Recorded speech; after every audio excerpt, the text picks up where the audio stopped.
На третьем этаже частной клиники Greenhill Medical царила тишина. Это было одно из тех учреждений, где за деньги можно было купить все от полной анонимности до операции в любое время суток. Именно сюда, в полной секретности, на вертолете доставили миллиардера по имени Ричард Мейсон, владельца холдинга, который контролировал десятки предприятий от Техаса до Сингапура.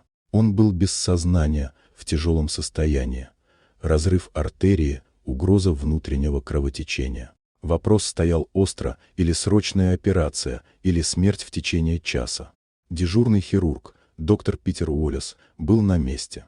Он молча осмотрел снимки, проверил давление и, несмотря на всю свою практику, занервничал. Он знал, что шанс на успех минимален. Ответственность пугала его больше, чем сама сложность операции. Все произошло стремительно. Спустя 10 минут после прибытия пациента Уоллес исчез. Никто не заметил, как он вышел через черный вход. Позже в его шкафчике нашли только смятую маску и телефон, выключенный. Операционную уже подготовили, монитор пищал в тревожном ритме, а бригада растерянно смотрела друг на друга. Времени не было. Пока кто-то предлагал вызвать хирурга из другой больницы, она подошла к столу.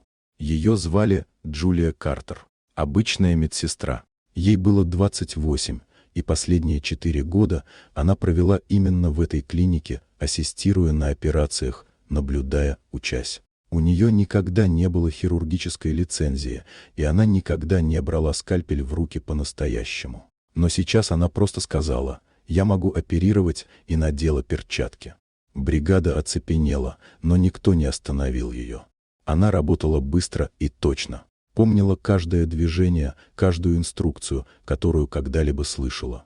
Руки не дрожали, хотя сердце билось как барабан. Кровь заполняла операционное поле, но она не отвлекалась. Все внимание было сосредоточено на артерии, на миллиметрах ткани, которые отделяли жизнь от гибели.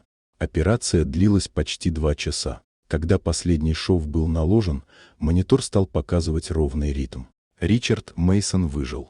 Он очнулся через сутки и не сразу понял, кто его спас. Джулия к тому моменту уже снова носила форму медсестры, будто ничего не произошло. История быстро обросла слухами. Доктора Уоллеса позже нашли в мотеле за городом, он отказался возвращаться к работе.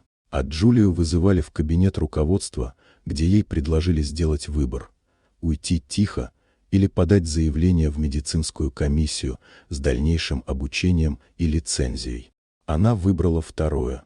Через 2 года Джулия Картер стала официальным хирургом, а в операционной, где все произошло, теперь висела табличка: «Иногда мужество – это просто шаг вперед, когда все делают шаг назад». Дорогие друзья, если вам понравилось видео, поставьте лайк, а также подписывайтесь на канал, впереди еще много интересного.